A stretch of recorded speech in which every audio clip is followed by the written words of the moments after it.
It has been a hot minute since I've posted, probably like a year at this point. But I thought I'd do a decorate with me video. So this is what's on my to-do list for today. I need to bake a vanilla cake, my vanilla cakes, because I'm gonna be doing an 8-inch double heart-shaped cake. I already got that done, so I can check that off my list. I have to make some strawberry compote because I need to put some of the compote into the buttercream to make a strawberry buttercream. And I'm also going to do a filling in between the layers. So I have my compote done. It smells so good. I also have to make some buttercream. I'm going to be making some American buttercream. Yes, let's hope that goes well. I'm really crossing my fingers, hoping that it's going to be successful this time. The last time I made buttercream, so I made buttercream for like a giveaway.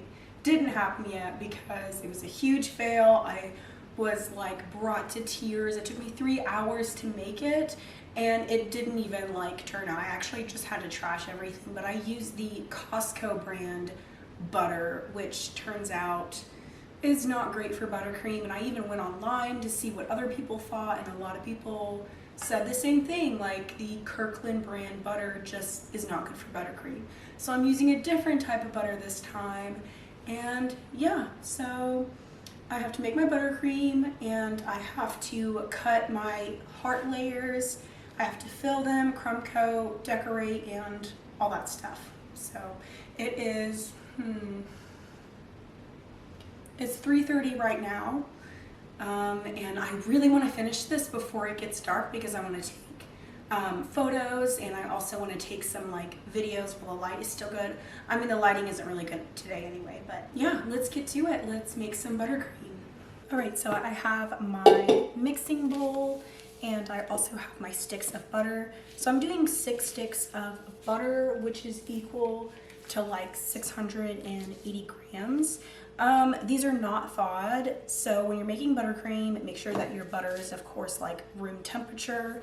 But if you're like me and you never think ahead, then you can always put it in the microwave at like half power, or usually I do it on like level 3 on my microwave. So then it heats it up really slow. It doesn't melt it, but it like softens it. So yeah, I'm gonna pop these in the microwave. Gonna be really patient because I don't want to melt it.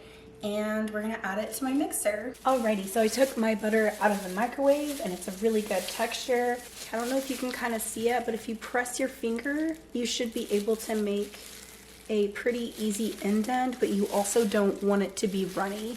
But this is a really good temperature for your butter.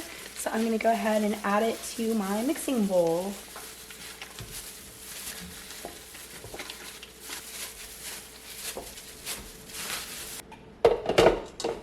So I'm going to be using the paddle attachment for my buttercream. You don't ever want to use a whisk because the whisk will incorporate too much air into your buttercream. And I like to start off in like medium speed.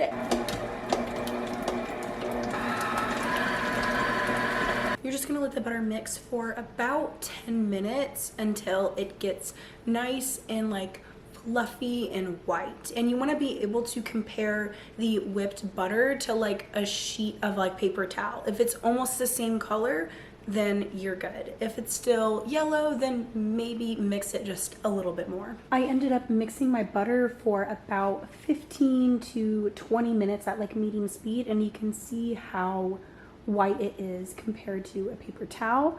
And of course it doesn't have to be like super white because it also depends on like the brand of butter that you use. Like for instance, Kerrygold is going to be a lot more yellow, but the brands that I use today are definitely on the lighter side, so keep that in mind. I have my turntable, I have my cake board, I have my cut cake right here so I can make, you know, the layers and stuff, and I have my buttercream. It's nice and smooth and I really like it. A tip to get your buttercream more smooth is that you can take just a little bit of it, put it in the microwave for about 10 seconds and put it back in the mixer and mix it up, and it'll make it nice and smooth, and it'll also help get rid of those air bubbles. And I also have a piping bag. I like to ice my cakes with a piping bag. I know some people like to go straight in with the you know, the slotted spatula, but I don't know, I just like this way.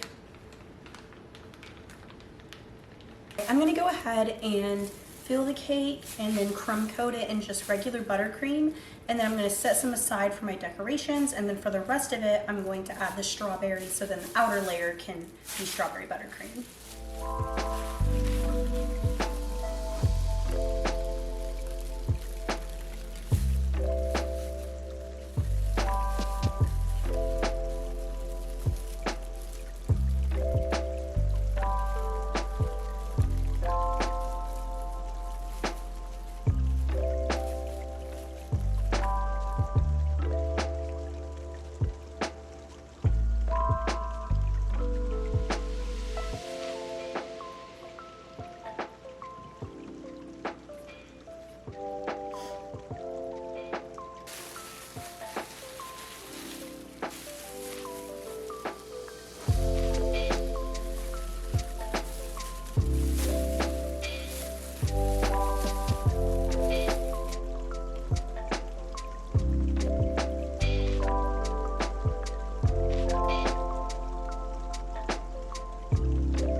Okay, so I crumb coated the heart cake. I put it in the fridge to let it sit for about 20 minutes, and now I'm going to do the final coat of buttercream. So I have some strawberry buttercream right here.